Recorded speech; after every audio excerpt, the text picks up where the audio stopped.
Yeah, so should we go over first the predictions for the next week, or should we just go ahead and cover what has already happened? What do you think? Well, I'm not sure. I kind of like a little spontaneous format that we tried last time. Yeah, and it would seem as though that spontaneous format has got us some extra views last week. Yeah, who knows? We just keep playing around with this thing and see where it goes, you know? Yeah, I couldn't agree more. I like creativity, you know? Ah, well, no. So in the walls. Well, is the microphone on? What the turn the microphone on? Oh, the applause was already started the show. So, hello everybody. This is Dapper in the Gong, and we're here to bring you the next broadcast of Tired of the Crud Sports Video.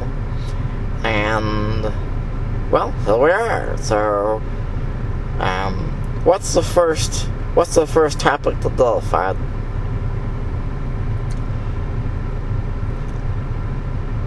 The first topic of today would be the 36-7 thumping that the New England Patriots gave to the Miami Dolphins.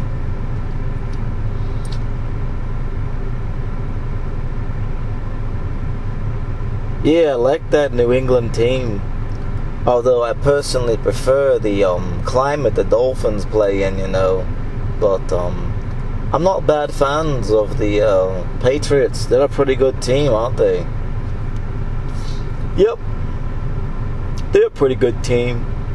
And like you said, they put a thumping on Miami. Yeah, they sure did, didn't they? Well, so New England won again. Miami got stomped. Miami has had to come back down to earth. Next score. Oh, by the way, what week is this in the NFL season? I think this is week 8, actually. Week 8? Yeah, I think this is just a week 8.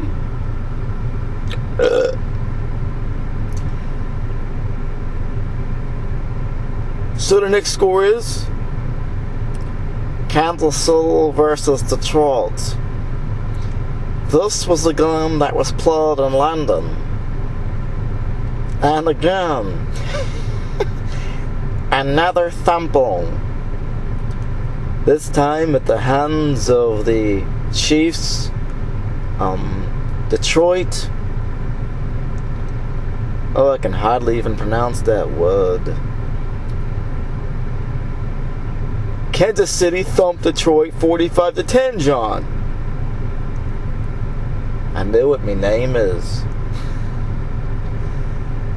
Alright, fellas. No need further to comment on that one. How about we discuss a game that actually was a match? The Falcons versus the Buccaneers, where the Buccaneers managed to take the Falcons to overtime, kicking a field goal to win 23-20.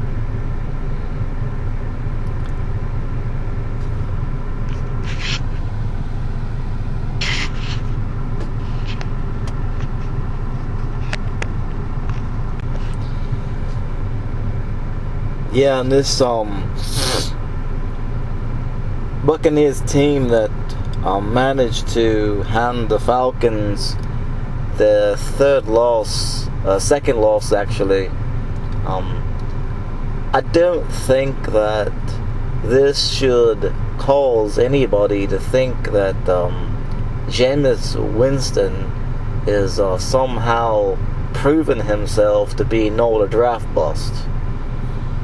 I don't know what it is about this fellow that I just don't like. At any rate, I don't think that this win matters for any of all that. So yeah, they managed to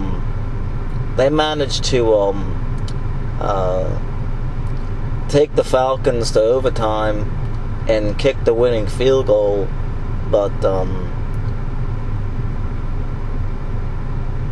the Falcons had an off week. That's really all it boils down to.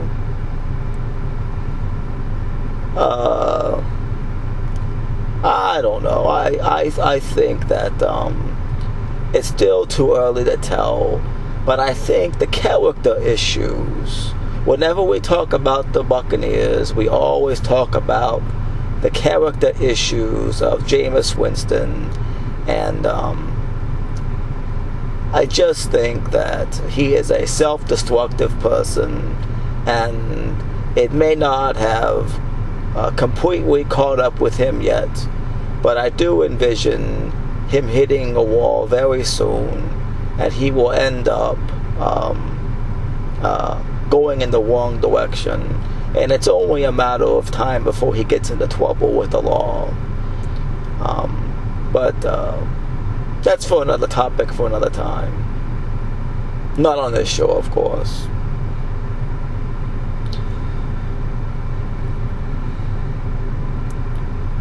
Baltimore versus San Diego, where Baltimore manages to defeat San Diego by 3 points.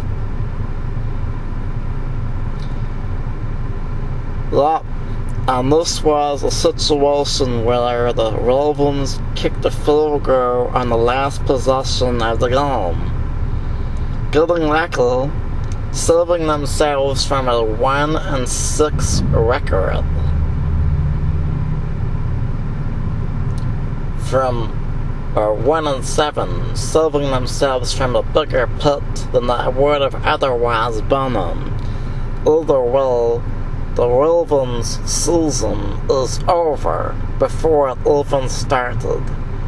Well, it's because the Ravens were well overestimated as far as their talent. There is no Ray Lewis, no Terrell Suggs, no a lot of people, Ed Wilgan. They just don't have any cohesion on the defensive side of the ball. And Flacco can score points with his receivers and running back all he wants to. It doesn't matter, because the Ravens defense can't stop. The Ravens defense couldn't keep water from coming out of a bag with no holes in it. So moving right along to the Cleveland, Arizona. Cleveland versus Arizona. Who do you think won this one? Well, if I wasn't looking at the score and I had to make a prediction, I would say that Arizona won this one. You're right. 34-20. And it wasn't even that close. Yeah, Arizona, as I said earlier in the year, is poised to make a run deep into the playoffs this year.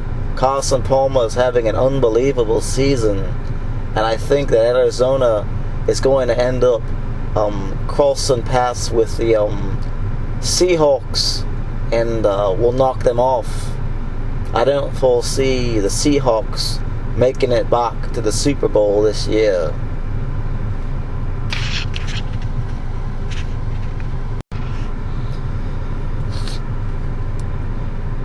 You know what's funny is the fact that we look at the rest of these matches, these scores, and they're all quite compelling, with the exception of the St. Louis-San Francisco game, where St. Louis beat San Francisco 27-6.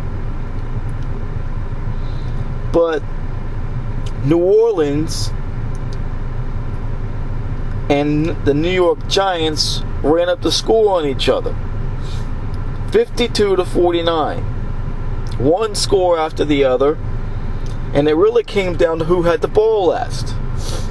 Fortunately for New Orleans, they were able to win the game in regulation on a field goal. And here's another compelling matchup. Cincinnati was at Pittsburgh at Three River Stadium with a 6-0 record on the line, and they turn around and they beat the Steelers by 6 points to go to 7-0.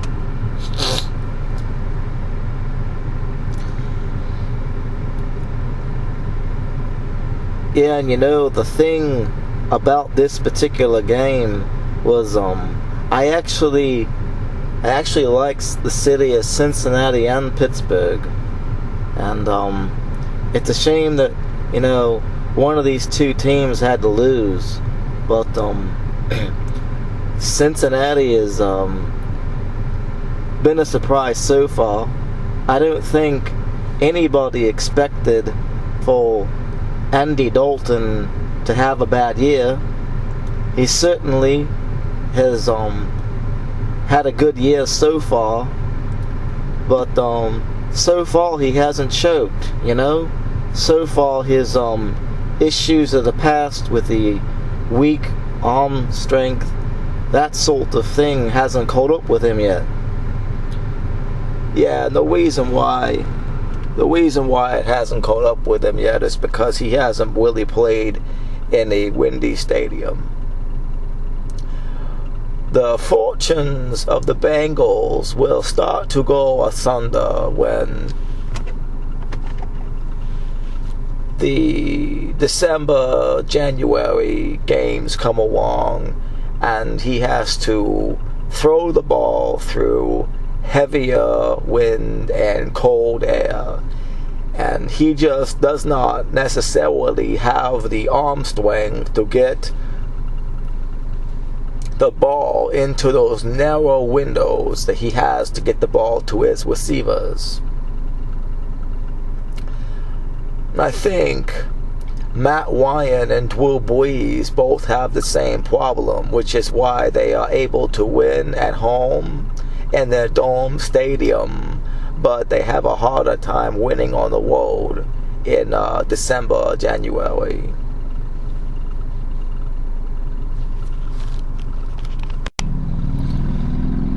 Okay, and moving right along, there's no Deadskins to make fun of this week because the Deadskins are in their bye week.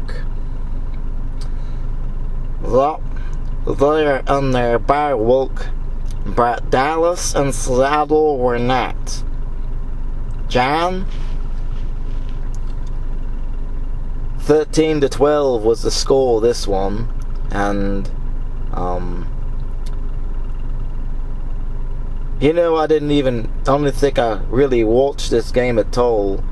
Only thing I know is that it was a pretty tight score for that the whole game, low scoring, big defensive struggle, not much offense on either side of the ball, and the Seattle Seahawks were lucky to get out of this one with a 1-point win.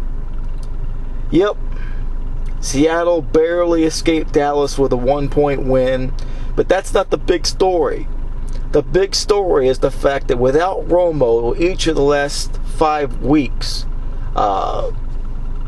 they've been in all these games. In fact, they were leading at the end of the first half in every single loss they've had so far.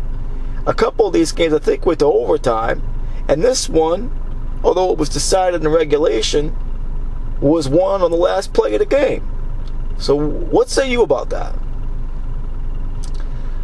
I think it says that Dallas is a stronger, more balanced team that people give them credit for. But